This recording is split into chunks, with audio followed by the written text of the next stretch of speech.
Hello and welcome back. I'm Arumba. Thank you for joining me. Let's play some more of our campaign at EU4. This is Schizophrenic Sovereignty. We are still in Magwinda now. And we are taking military ideas. We just picked up Regimental System minus 5% land maintenance modifier. Soon we're going to get Fort Defense, maybe. Actually, we're probably not going to do it. We're going to run out of time. That's all right.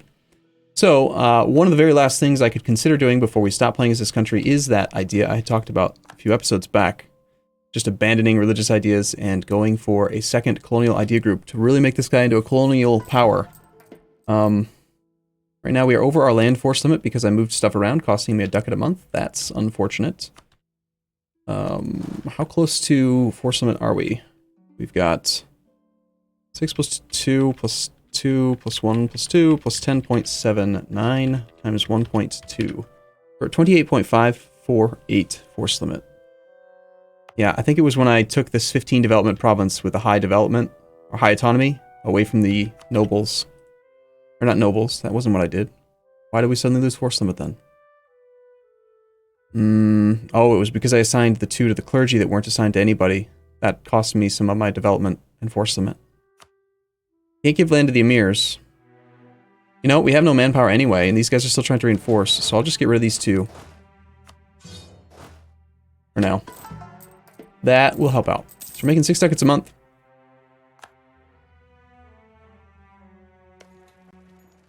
The siege is actually going quite well. 90 days. We're already at a 64% chance of taking it. Keep 1 diplomat free for the quick peace deal. We're paying for our 1 whole fortress. We've got send officers with Butuan. Without that, he would be disloyal, so we do kind of need to do that. We are at war, though. Actually, you know what? We only recover 138 manpower. I'm just gonna... No, that one just gives opinion. It doesn't give liberty desire. That won't work.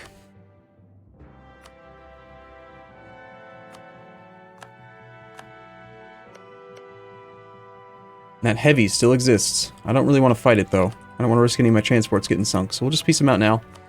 Want all your lands and all your money. Sounds good. Goodbye. Your navy just sort of falls apart and dies. Okay, let's have everyone go to here. We'll dock up.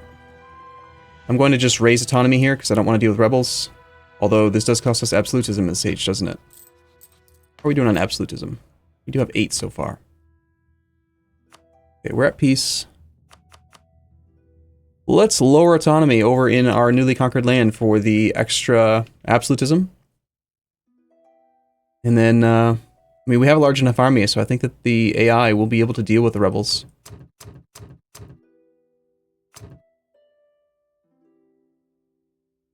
So, someone taught me in a recent episode that I was reading comments on that you can actually right-click on development and actually move to the location, which is crazy. Weird that you have to right-click instead of just left-click like every other interface where it actually works. But oddly, things like this, you can't left-click or right-click, or shift-click, or shift-control-click, or... No. It's only on that one that it works, and it's only with the button you wouldn't expect. So, it's like, I can't left-click or right-click here. Thank you, Paradox, for being consistent, right? Anyway, that raised our absolutism a fair bit, up to 12 now. Here, we can't lower it because it is not currently a core. It'll take 33 months to core. I am going to keep it myself. We have a little bit of war exhaustion. Buying down war exhaustion upsets the guys. So we'll just core it ourselves, and then, unfortunately, I won't be able to assign it to the burghers, but...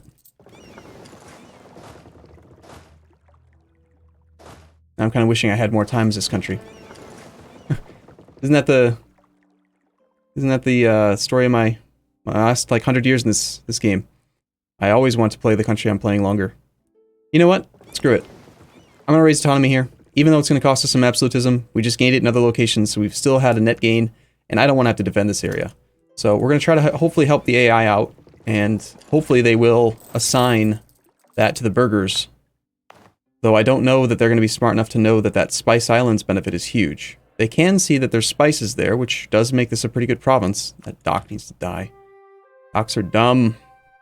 You know what? You know what's not dumb is... Manila's upset. Let's turn off disembargo and that thing. I want to delete every dock we have. We have none docks now. Good. But he has a dock. Alright, so of course we have a truce with Sunda. We could declare one more holy war before we abandon the idea group. Could we beat Hida and Patani right now?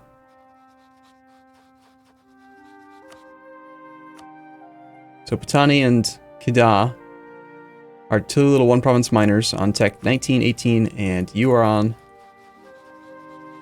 18 as well. Our allies on 18, we're only on 17. We could rival Bruni. Right now we are rivaled to Pasai. I think that that is fair. We have no embargoes on others. We should embargo you. Doing great on power projection at least.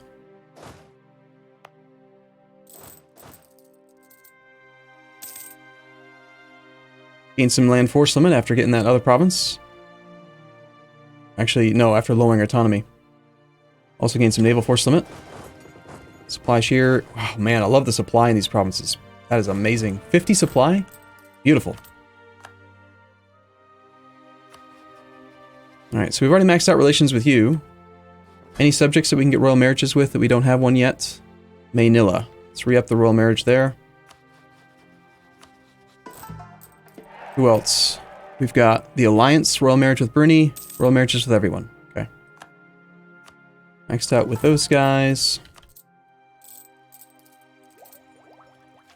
Okay, so we have 4, 5.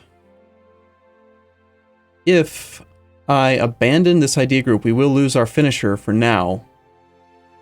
Unless we get 2 more ideas done.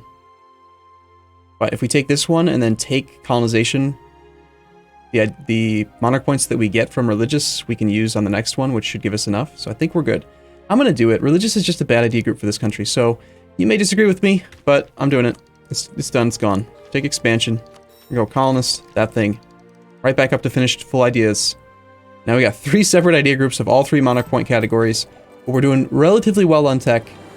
We are not behind time on Diplo, so our subjects aren't going to be getting unruly based on that. I do want to just check to make sure that that disaster is not on track to fire. Still October of 1640. And the thing still drops off in February, so it is fine. Okay. Any last clicks we want to do? Doesn't look like it. So now we have 2 colonists. We're going to go ahead and just colonize adjacent. We want to start moving heavily into this node. Hopefully Bruni stays loyal as an ally. Let's sink a couple points into there. AI seems to like to have like 40 to 50 favors before they start buying up trust. We've lost Holy War, don't care. Say goodbye to that CB. Diplotech 22 on the it's coming up soon. We're gonna use that for future CBs. Let's improve relations with just neighboring countries, own subject countries, whatever the hell you want to improve with, I don't care. Do something with those.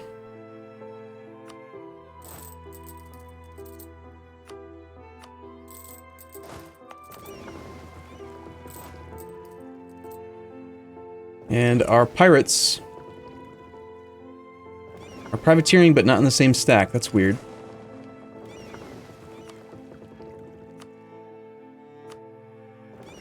Get them to join up so that these other ships get the bonus. They're not getting the bonus from the maneuver of this guy. Why would you come back down here? Okay, well, as long as you're actually giving me the spoils of war, I don't really care where you move to, so that's fine.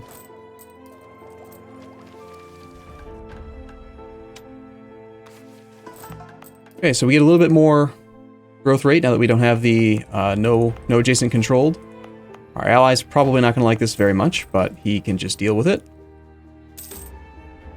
Merchant guilds, I think we might be able to take this click. It's pretty close. In 50, Barred from State Careers drops off. 40, Admiralship drops off. Yeah, let's click it. We'll be okay. Okay, so even though we have theoretically 2 more months, I'm going to go ahead and do the tag switch now because I just want to keep it on the decade. And we now have our, like, 17th colonizing nation that we've played as, right?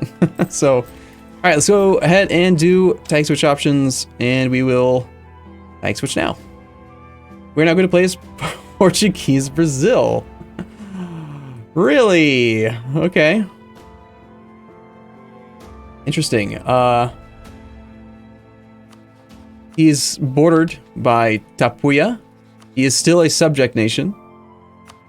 Portugal still does have an actual capital. 1, 2, 3. Let's see. How much development does Portugal have? Portugal is at 47 development. I count 15. That would be 24, 29. There's 29 right there. He does have some other stuff. Does he still have land over in Iberia? No, he's lost everything in Iberia, but he does have here. He's colonizing. So where is the rest of Portugal's development? Oh, right. He did start colonizing over here. He created Cuba. That's not going to be counted as part of it.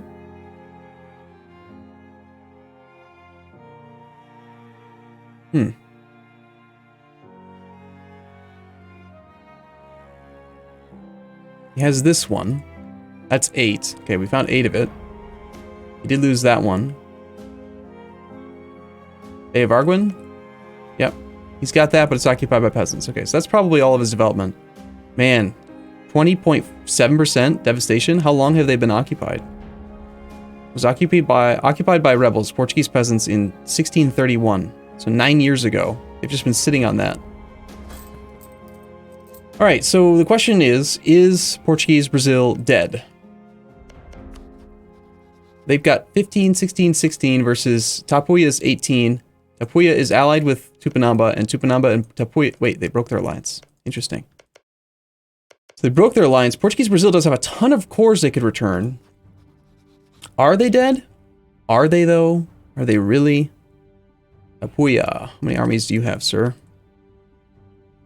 If they're not allied, maybe there's a chance? We could try to form Brazil. Tapuia. 11 stack. I'm thinking it. I'm tempted. I'm tempted to give it a try. It would be hard to win. But if we could win, it would be beautiful. Look at all those cores we could return. We could definitely form Brazil. If not them, the game wants me to play as Dahomey. Dahomey. Which is a one province minor. That's not an option. Or Dongala. I swear, Dongala shows up like every single time. No, not Dongala. I was thinking of a different one. Never mind.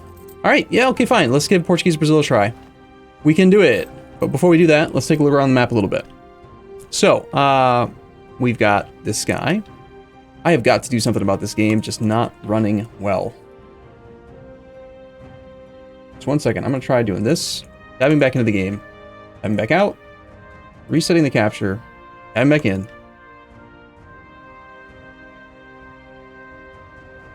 It's about the same.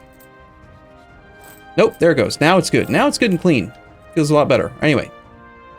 You probably can't even tell, but it's like just the way the interface lags drives me crazy. So this guy is currently doing nothing. He is trying to grow. He still has military tech 10. No one has deigned to colonize adjacent to him to spread the institutions. How is he looking? Absolutely none institutions. Although finally he's getting some global trade presence, and it will spread to him eventually. He's got it. He actually has 2 provinces with global trade. He's gonna get his first institution. I'm so excited. That's great. Cool. Of course, Castilian Canada is reconquering everything that we did up here with Abenaki, which makes me very angry. Inca has continued to dominate this region. Tupinamba, while I recently was proud of them, I am now going to be their enemy, so I hope they die in a fire. Kazembe, having some internal issues right now. Congo seems to have reversed this war. This is a offensive war? No, Congo's the aggressor. Congo attacked in the second Congolese reconquest. And Congo is currently winning with 26. Kazembe's got a bunch of nobles, noble rebels, and some peasants. That's rough. Kilwa. Oh no, Kazembe. You shouldn't have gone that way, man. I'm telling you, Mutapa was the way to go. You attack Mutapa, murder Mutapa, the tech disparity killed him. Military tech 15. Kilwa just came in and said, hello, we have guns and cannons. You should have taken all that delicious gold, buddy. Kazembe played it wrong. Boo. Well, that's sad. The death of a nation. This guy still exists. Austria has fully connected their lands. He still has 2 cores he could theoretically return. And he's got those 2 new unions. He's also got a union over the Palatinate. It's 3 personal unions for him. And he's currently integrating Brandenburg. Wow. 626 out of 1100. When he finishes that integration, he is actually going to suddenly look very, very big on the map. Not as big as Commonwealth of France, but pretty big. It'll be interesting. Ottoman, super huge. Ottoman is not allied with Mr. Timurid. If I remember, we did that, right? When I played a Sind, I broke up the alliance. I think I did that. I declared war on the Timurids when the Ottomans wouldn't do it because they had just taken a bunch of loans from the League War. So he has been rivaled by the Timurids, but has not rivaled the Timurids himself. He wants the Timurids' lands. The Timurids want their lands. That's cool. I have a special affinity for the Timurids since we got to play them twice. They still haven't cleaned up their land here, and they did lose the war to Sind when we played as Sind, but that's fine. Of course, Sind is already integrating Afghanistan, 60% of the way there. He's also integrating Oman. Instead of using the Omani cores or the Afghanistani cores, he's just going to foolishly integrate right away. Never attacked Khorasan. Khorasan's still allied to the Ottomans, so I can kind of understand that, but still. AI should know better. They should not integrate until they've returned all cores of a subject. Chagatai, you look bigger. You must have integrated somebody. He integrated Kazakh, and it looks like he finished all of the conquests of this region. And I feel like he had another subject. Didn't he have 2 up here? He's looking big. He's looking alright. Bahmanis still has the Triumvirate Alliance going. He's just got 2 claims. He is a administrator, doesn't really want to conquer any land. Ming. Full tech, of course. Winning his war handily against Russia and Korea. I have a feeling Russia's having a hard time getting over there. Also, Russia probably has no cannons again because he's bad. Russia has 5 cannons. He's down to 76,000 infantry. Plenty of manpower, but only 5. You fool. You fool! You have freaking offensive, you got good cannon bonuses. Just get some freaking cannons and stop being bad. So I feel bad for Korea. He has run out of locations to colonize up north. He's probably also not trying to colonize while he's at war. Meanwhile, Ming, a lot of people want to know constantly how Ming's colonies are doing, so we'll keep taking a look at those. California and Alaska are starting to get pretty big. Alaska's still colonizing here. California's colonizing into here. Let's see how many gold mines they got. We got 1, 2, 3, 4 gold mines. 5th gold mine was recently found. 5 gold mines between those 2 countries. Very nice. I bet within the next 20 years we're going to see these guys start to border here, and suddenly he's going to get all the things. Okay, who else did I miss? We played as Salzburg, but does that really matter? Salzburg is being occupied by peasants. I mean, I do love the fact that they've got 86% defensiveness with a level 5 mountain fort, but that was just kind of for fun, I guess. Latinate is pretty big too. And they're that subject. He's really cleaning up. He's like a pseudo-emperor. Revoked privilegia emperor. So, alright, I'm going to take a moment to assess the country, and I will be back in the next episode where we will be playing as Portuguese Brazil. We'll try to break free from Portugal, reconquest all of our cores, and become proper, real Brazil. As always, thank you guys for watching. I'll see you guys in the next episode. See you soon.